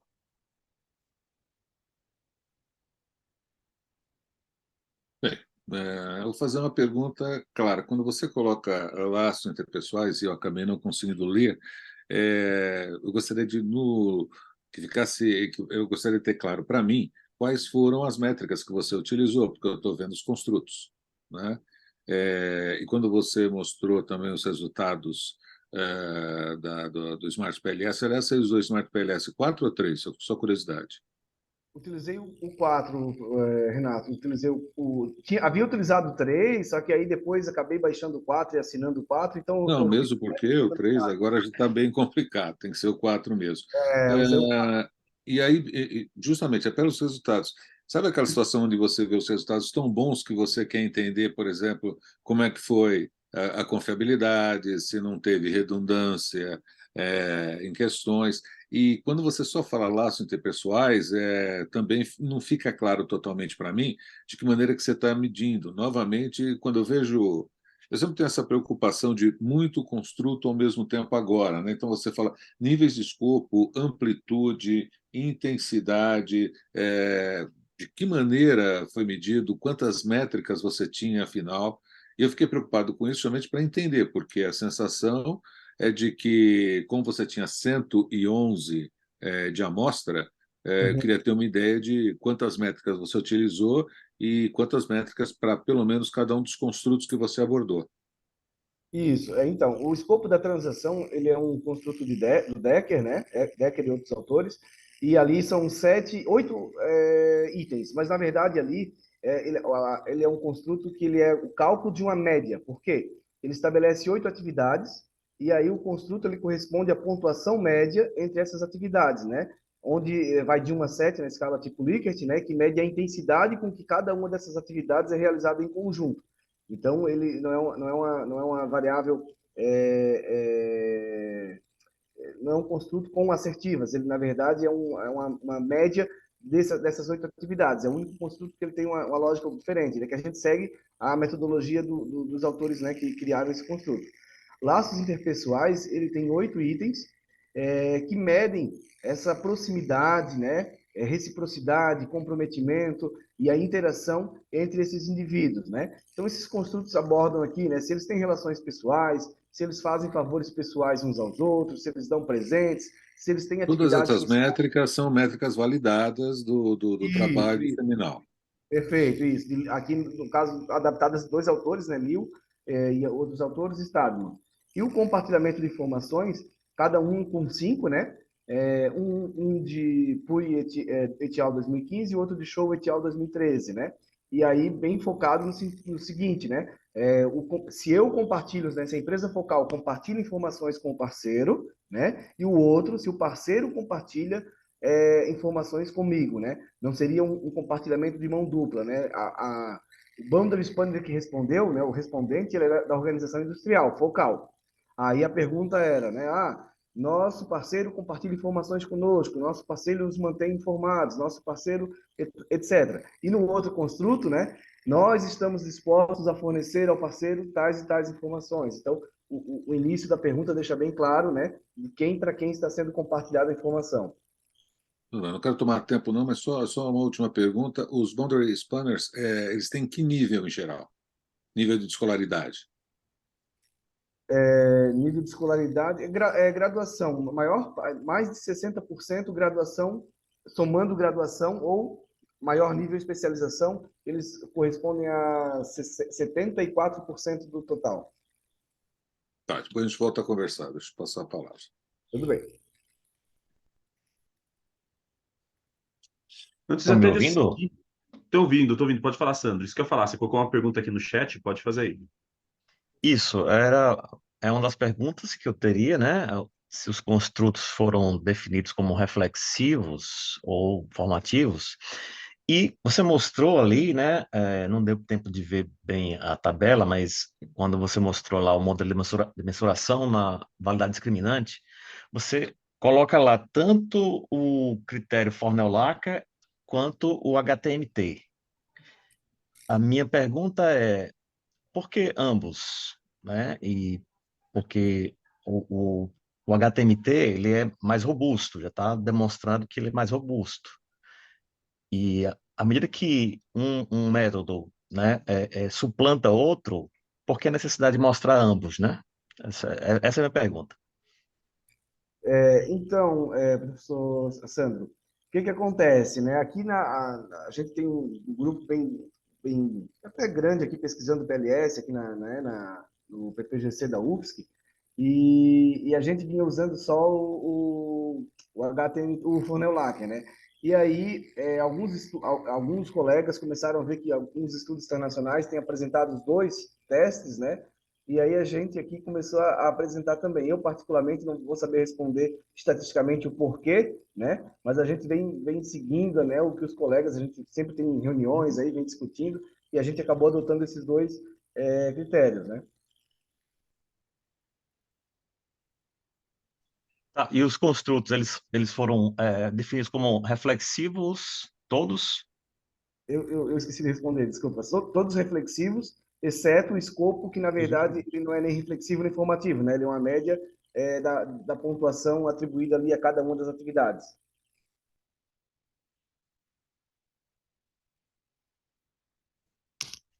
Ok, obrigado. Perfeito. Tá. Deixa eu fazer alguns pontos aqui, né? Uma primeira consideração sobre a apresentação em si, né, Nando, mesmo que no trabalho escrito esteja tudo legal lá, minha sugestão na apresentação em si, colocar as referências quando você está colocando lá no slide, né? Você Uhum. colocou os pressupostos teóricos, a teoria, é interessante para a gente saber da onde você está buscando aquilo, né? Isso ajuda a gente a se posicionar, a criar uma certa expectativa, né? A não colocar suas referências ali no final. Só um detalhe besta, mas acho que é legal, vai ajudar nas próximas apresentações. Indo para o trabalho em si, né? Agora que apresentou, entendi e tudo mais, voltando na sua pergunta de pesquisa, que está aqui. E sim, nós temos cachorro em casa, vai latir um pouquinho aqui, mas já já a gente dá atenção para ele. A pergunta de pesquisa, né, que você colocou aqui, cadê? Que eu estava olhando outra coisa e me perdi agora. Neste contexto, apresenta-se a pergunta dessa pesquisa: qual a influência de laços interpessoais na relação entre escopo da transação e compartilhamento da informação? E aí, na hora que você volta para o seu modelo, deixa eu ver se eu não estou falando besteira, é que, sei lá, eu achei que essa pergunta não deixou claro que você está analisando a relação de mediação de laços interpessoais, né? Não sei se é uma percepção só minha, mas dá a entender que laços interpessoais está influenciando as outras duas variáveis. Na verdade, ela está sendo influenciada por uma e influencia a outra, não é isso? Isso, na verdade, tá correta a análise ali, a gente analisou a sua análise, né? A gente está analisando a mediação, né, de laços interpessoais na relação entre escopo e compartilhamento. Então, seria uma outra forma, né, ao invés de, qual o efeito mediador de laços interpessoais na relação, alguns estudos têm adotado, né, qual a influência de laços na relação entre escopo e compartilhamento, né? Então, seria não a influência de laços nas variáveis especificamente, mas a influência de laços interpessoais naquela relação direta. Eu acho que poderia ficar só mais Posso claro aproveitar? isso. Pode falar, Teres. Não, quando também eu estava vendo, e realmente sempre me pegou a ideia de laços, laços, laços. A sensação para mim é que falta, na verdade, alguma coisa dizendo que é a intensidade dos laços, é o que você quer chamar de amplitude dos laços. E quando você fala laços pessoais, tem associação. Mas o que você está medindo? Está medindo o laço? O laço, na verdade, para mim, é alguma coisa a ser medida com algum tipo de métrica. Métrica que eu estou dizendo é no sentido de intensidade, você pode definir os construtos.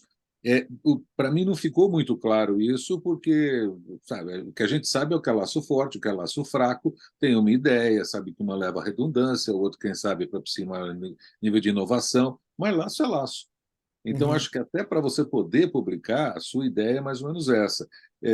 E outra coisa que eu acho importante, baseada até no que o Zanin falou, eu também não sei se eu gosto muito da ideia de influencia, né? Tem uma associação positiva, depois se medeia, aí sim, deixar muito claro isso, né? Porque quando você vai publicar, essas palavrinhas, se ficarem soltas, tem pelo menos, volta a ter round 1, vai ter pelo menos R1.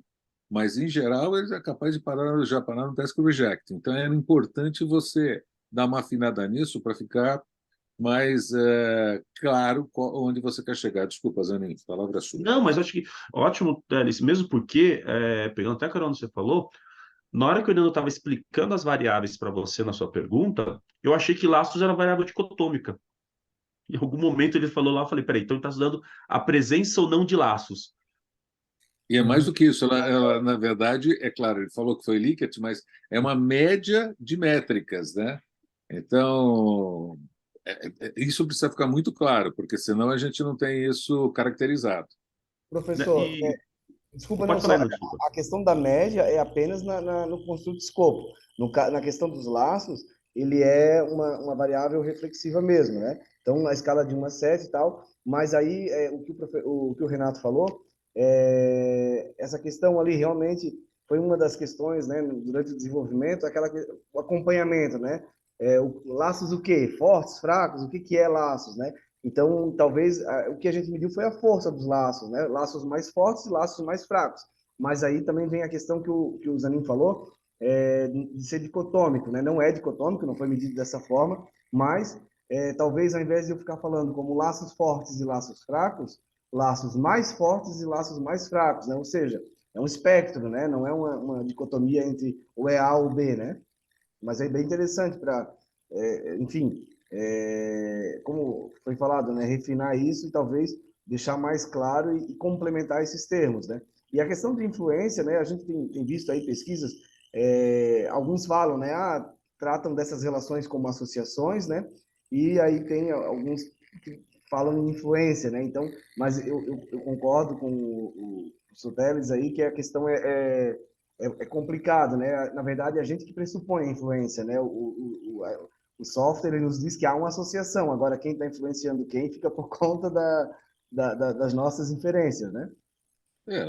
O Marcos Velez dá até uma dica de se a hipótese é sustentada e não é sustentada, e, portanto, se existe, é possível você interpretar como sendo antecedente e consequente, né? Mas, de qualquer forma, só para deixar claro e não dar brecha para alguém falar assim, isso aqui não dá para entender, isso não está Sim, caracterizado como seria necessário. interessante. E só mais dois pontos aqui. Um é de uma pessoa que não é muito quant, né? Mas é tão. Sei lá, eu lembro da época da minha tese, que eu lembro até do professor de conta falar, é muito difícil a gente usar a escala Likert com mais de 5 pontos no Brasil, porque chega uma hora que não há muita diferenciação. E eu vi que vocês usaram a escala Likert de 7 pontos, né? Mas os dados estão bonitinhos, deu tudo certo, mas só para ver, né, se realmente há essa diferenciação, né, na escala Likert. Mas um ponto, esse era só um comentário, mas um ponto que aí sim é uma pergunta. Você cita aqui as variáveis de controle, né? Que você colocou algumas variáveis de controle e ela não aparece no trabalho escrito também. Ela mexeu alguma coisa nos resultados? Qual foi o papel, né? Claro, você está mostrando que a relação aqui, mas na hora que você colocou ela no modelo, aconteceu alguma coisa? O que aconteceu quando você colocou as variáveis de controle? Na verdade, o modelo ele contempla as variáveis de controle, né? O modelo elas dão essa acurácia ao modelo e tal, elas são consideradas, esses resultados eles são com as variáveis de controle consideradas e na versão realmente submetida, né? Na versão que eu defendi, a gente acabou incluindo, né? Depois o resultado das variáveis de controle, né? Mas o que a gente verificou ali, né? A questão da idade e do tamanho, né? Que foram duas das variáveis utilizadas são variáveis que comumente nesses estudos elas apresentam relação.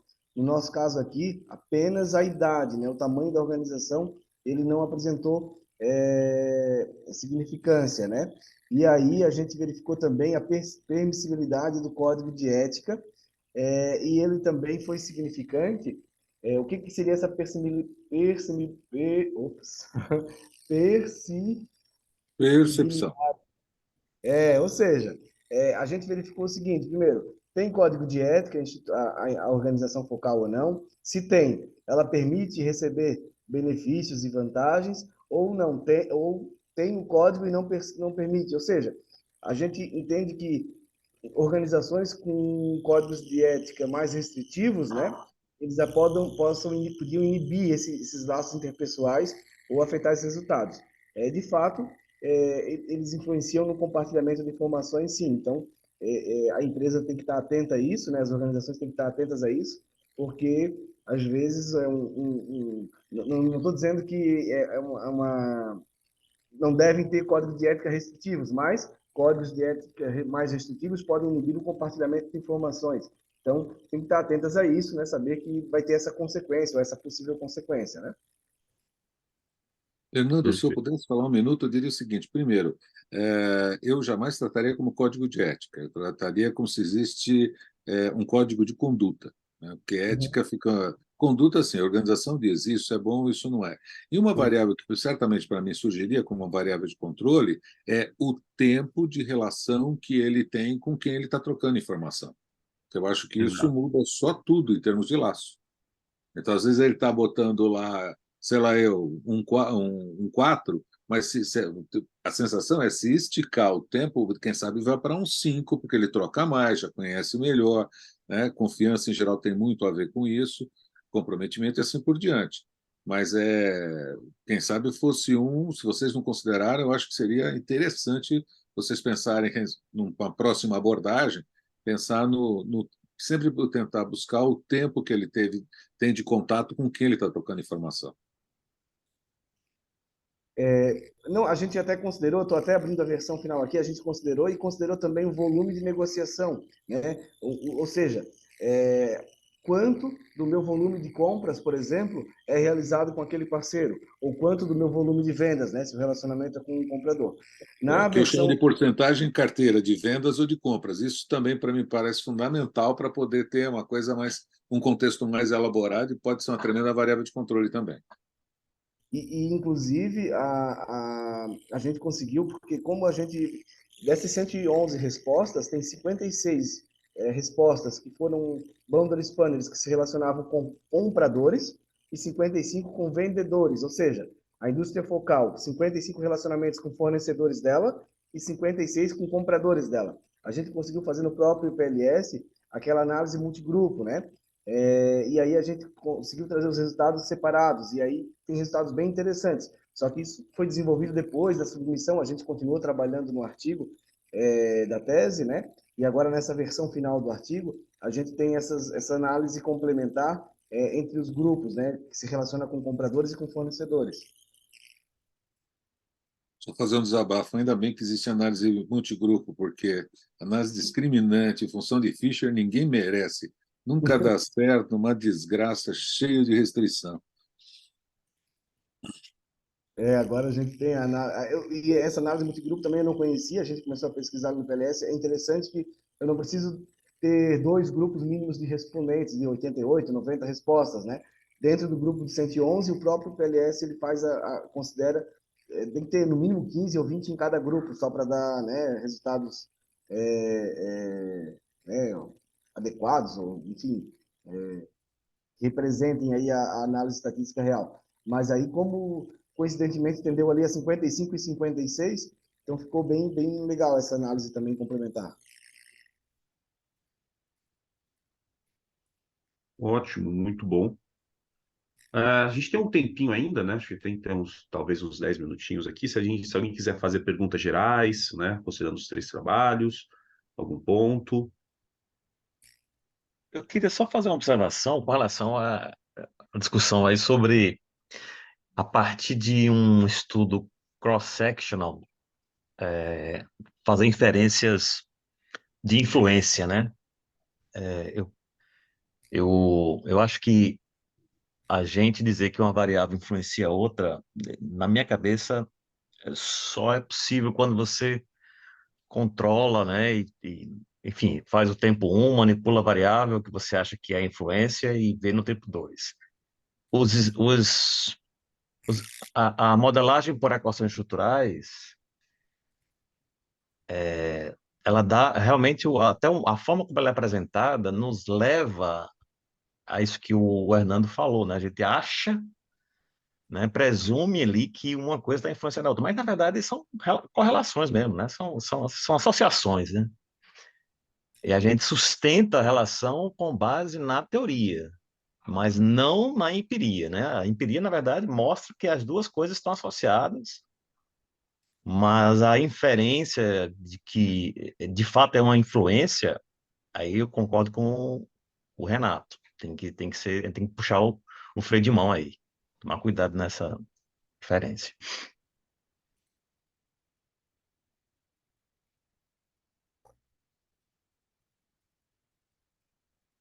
Para mim, está tudo bem. Perfeito. Não, interessante ponto, Sandro. Como não sou um cara muito quantitativo, não vou opinar, mas entrar um pouco aí, mas é, é interessante. Eu lembro que eu brinquei, no máximo, cheguei a brincar com o Smart PLS no momento da tese, mas meus conhecimentos param aí, né? Ah, Não, o pessoal, Smart muito PLS tem algumas coisas muito interessantes. Por exemplo, o fato de que não dá para comparar com o antigo Amos, o Smart PLS. Ele é muito mais simples, ele é muito mais leve e, novamente, aquela velha história. A academia acabou topando, claro, com algum tipo de ressalva que não, ele não tem, por exemplo, premissas de normalidade, então facilitou demais, né? O Amos era muito pesado, cheio de problemas com isso e, portanto, o Smart PLS acabou virando uma ferramenta do dia a dia. Mas é sempre importante considerar o que o Sandro disse, né? Ter essa visão e ter sempre teoria para poder chegar, senão a gente começa a torturar o número até ele acabar, depois de muito chorar, dizendo o que a gente quer. perfeito. Pessoal, muito obrigado, né, por essa sessão. Foi bem interessante ela, né? Teve apenas 3 trabalhos, mas 3 trabalhos com um alto nível, né? Trouxe umas discussões interessantes. A Ana colocou aqui no chat, né? Se vocês quiserem, puderem colocar, avaliar a sessão, vai ser um prazer, vai ser muito bom, né? E tem mais SEMEAD por aí amanhã e depois de amanhã, né? A gente está por aqui. Mas muito obrigado pela apresentação de vocês. Curtam e aproveitem as próximas sessões, né? Os workshops e os painéis que vamos ter por aí. Obrigado, pessoal. Um abraço a Obrigado, todos. boa Obrigado a noite. todos. Prazer, Obrigada. tchau. Um Parabéns abraço, pelos prazer. trabalhos.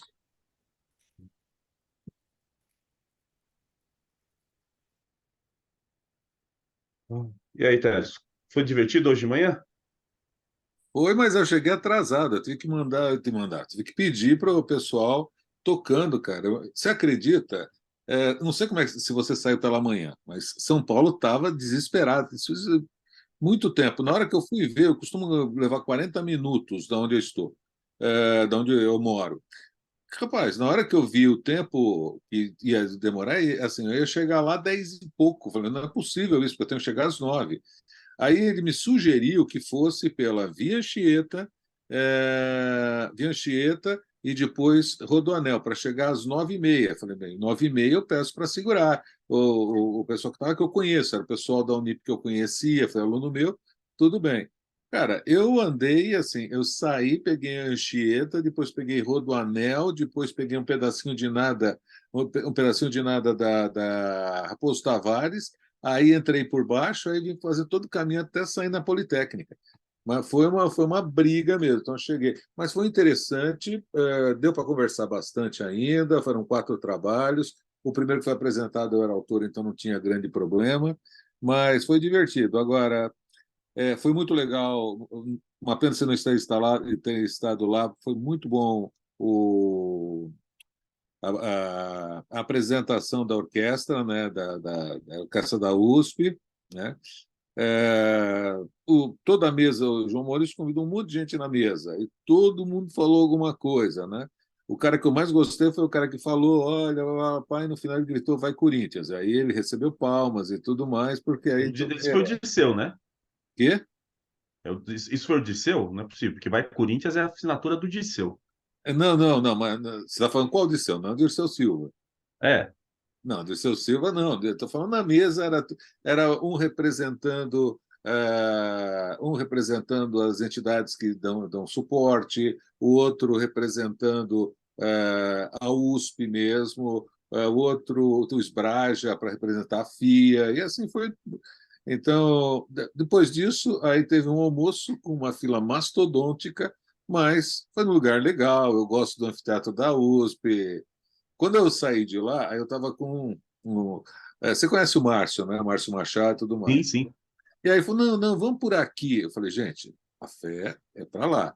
Não, não, mas por aqui, eu vim por aqui. Eu falei: tá bom, para mim tudo bem, porque está debaixo do sol. Eu não queria tomar muito sol naquela, porque estava trincando. Aí tudo bem, começamos a andar. Quando chegou uma hora, ele falou: meu Deus, só posso dizer que eu estou perdido. Eu falei: claro, agora a gente sobe até a Luciano Gualberto lá em cima, vira à direita que a gente vai encontrar. E ele ficou muito contente quando ele falou assim: agora é a fé. Eu falei: não, agora é o banco. Ainda faltava aquela quadrona grande. Eu acabei me divertindo, mas a gente tinha muita gente lá com a gente e tudo mais, foi bem divertido as bobagens que o pessoal falava. No final É, das contas, vamos ver, eu estou pensando em amanhã à tarde estar lá, de manhã eu tenho. Você vai para lá presencial ou não? então, amanhã eu vou estar em Guararema, né? Guararema, eu Dependendo, morei em Mogi, passei muito por Guararema. dependendo do horário que eu chegar, até vou, porque amanhã é o dia. Não, é amanhã que vai ser no museu? Não. É amanhã, né? É amanhã que é museu. É. Dependendo do Mas horário eu que não me for, até inscrevi vou para ir no direto. museu, e amanhã, sim, esse é o problema, né, de trabalhar numa universidade municipal, né? Tem a Unip, mas a USCS, cara, marcaram uma reunião que eu vou ter que estar lá. Eu vou ter que estar lá, inclusive, porque eu vou participar diretamente. Então, eu tenho que sair cedo para estar lá. Não sei se vai ser possível. Vou ver se eu chegar a tempo eu vou. E também eu tô meio zoado de gripe. Hoje eu cheguei até a cogitar, falei, não, a parte da manhã acho que eu consigo ir. Mas tô gripado desde o final de semana. Então falei, não, É deixa eu. bom se segurar, porque não sei se você sabe, é bom tomar muita água.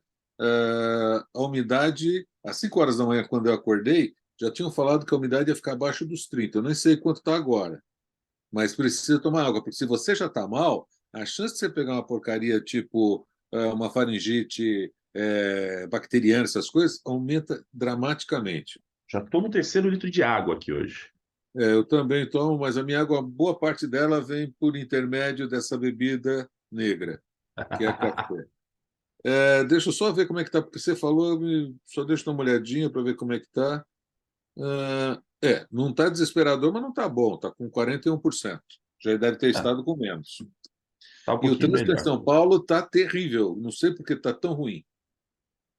Mas Ana começou hoje, Paula começou uma fala. onda de calor, né? Então a tendência é piorar até metade da semana que vem. Não, tudo bem. Ana Paula, você fala? Na verdade, eu tinha até duas perguntas, mas eu cedi o tempo que eu levaria para fazer duas perguntas finais, porque eu achei muito interessante suas colocações, professor. E aí eu achei que Renata, havia todo um raciocínio você está desenvolvido, falando com o enfim. Zanin, tudo bem. Continua. E, na verdade, eu gostaria de me despedir, eu tenho uma aula daqui a pouco. Eu já Professor Luiz, entendi, a gente já muito entendeu. obrigada.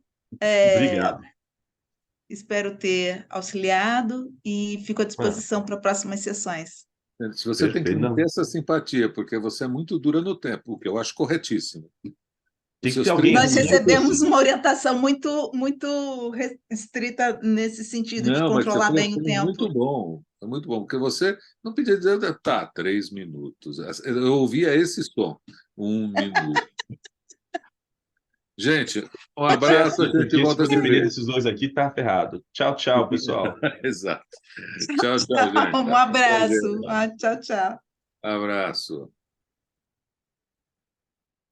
Até, Zani.